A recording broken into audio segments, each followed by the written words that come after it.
We're all faced with a challenge of increasing demand on our resources, with more and more patients coming to want specialised services. We don't have any more resources or fairly stagnant resources relative to that demand.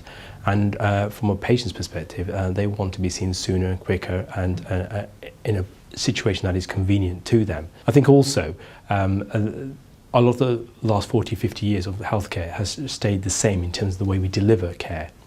We haven't really shaken things up, and we have new drugs or new treatments or new operations, but the basic process and the structures of inpatient, outpatient, emergency, primary, secondary care haven't really moved forward with the advances of medicine. And I think it's high time we start beginning to challenge some of those pre-existing presumptions about how we deliver healthcare going forward. So the piece of work we did actually predated the advent of the terminology of prudent healthcare.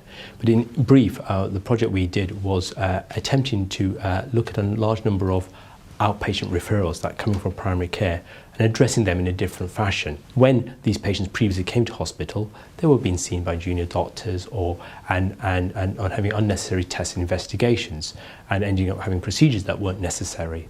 And we felt that with expert and senior support and advice to our colleagues in primary care, we could help them take care of those patients promptly, safely and reliably.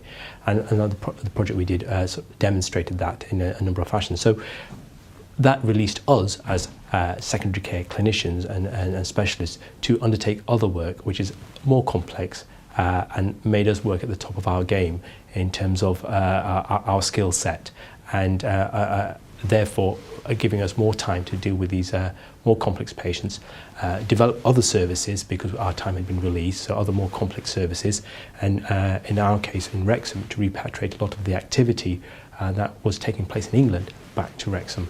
One of the biggest challenges is adapting and changing the culture of the areas we work in. A lot of colleagues feel that they can't effect change and that it has to be entirely top down.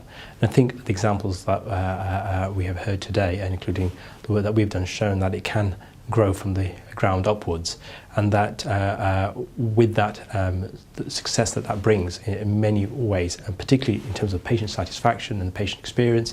But I think it is that understanding that you can effect change, and that the cultural changes that are needed sort of higher up in the organisation are also necessary to allow us to take risks and to try new things and be allowed to fail once in a while as well, to try and move things forward, because we can't guarantee success with all new innovations or changes.